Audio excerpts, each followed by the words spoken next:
వైఎస్ఆర్సీపీ ప్రస్థానంలో షర్మిలాది కూడా కీలకమైన పాత్రనే చెప్పాలి. 2012లో జగన్ జైల్లో ఉన్నప్పుడు పార్టీని నిలబెట్టడానికి, 2019లో వైఎస్ఆర్సీపీ పార్టీ గెలవడానికి, అలాగే 2024లో వైఎస్ఆర్సీపీ పార్టీ ఓడిపోవడానికి, ఇలా పలు సమయాల్లో పలు విధాలుగా ఆమె ముద్ర పార్టీపై పడింది.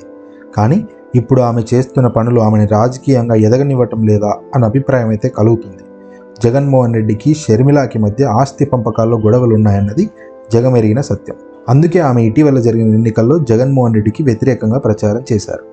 బయటికి ఎన్ని చెప్పినప్పటికీ లోపల మాత్రం ఇదే కారణం అన్నది అందరికీ తెలిసిన నిజం. షర్మిల జగన్కు ఎంత వ్యతిరేకంగా ప్రచారం చేసినప్పటికీ వైసీపీ శ్రేణుల్లో కొందరిలో అయినా ఆమె మీద అభిమానం ఉంది. పార్టీ కోసం కష్టపడ్డారనో, వైఎస్ఆర్ కుమార్తెనో ఏదో విధంగా కనీసం కొంతమందిలో అయినా అభిమానం ఉంది.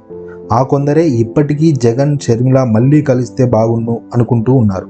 కానీ ఇప్పుడు షర్మిల చేస్తున్న పనులు మాత్రం ఆమెను వైఎస్ఆర్సీపీ పార్టీ శ్రేణులకు, అదేవిధంగా వైఎస్ఆర్ అభిమానులకు మరింత దూరం చేస్తుందా అనిపిస్తుంది.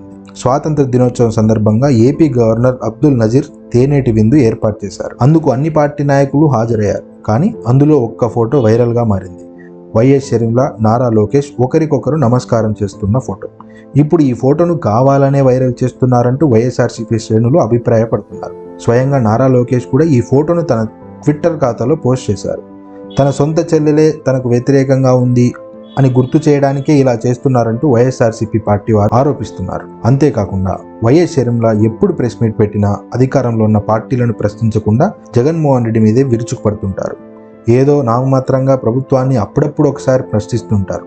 అందులో కూడా ఏదో విధంగా జగన్ మీద విమర్శలు అయితే ఉంటాయి. ఇదంతా గమనిస్తే వైఎస్ఆర్సీపీ పార్టీకి 11 సీట్లే వచ్చినప్పటికీ, జగన్మోహన్ రెడ్డి ఇంత ఘోరమైన ఓటమి పాలైనప్పటికీ ఇంకా షర్మిల కసి తీరినట్టుగా లేదు. ఇక్కడ షర్మిల గారు మర్చిపోతుంది ఏంటంటే, వారికి ముఖ్యమంత్రి కావాలి అని ఆకాంక్ష ఉంటే ఆమె మచ్చిక చేసుకోవాల్సింది వైఎస్ఆర్సీపీ ఓటింగ్ని.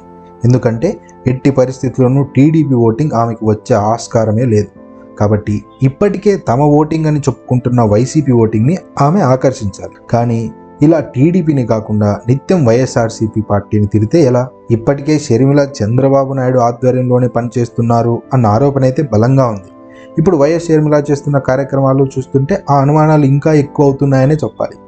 వైఎస్ షర్మిల ఇలా చేయడం వల్ల జగన్మోహన్ రెడ్డికి నష్టం జరుగుతుంది అనుకుంటే అది వారి మూర్ఖత్వమే అవుతుంది.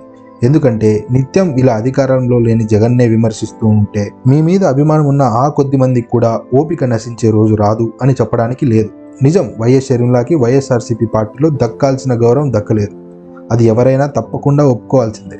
వైఎస్ఆర్సీపీ ఓడిపోవడానికి అది కూడా ఒక కారణమే. కానీ నిత్యం అదే కారణం పనిచేస్తుంది అనుకుంటే అది అజ్ఞానమే అవుతుంది. కాబట్టి ఇప్పటికైనా ఒక పార్టీకి అధ్యక్షురాలుగా ఉన్న షర్మిల జగన్మోహన్ రెడ్డిని ఎలా అణిచివేయాలి అని కాకుండా తాను ఎలా ముఖ్యమంత్రి అవ్వాలి అన్నది ఆలోచిస్తే మంచి జరుగుతుందన్న అభిప్రాయం అయితే కలుగుతుంది.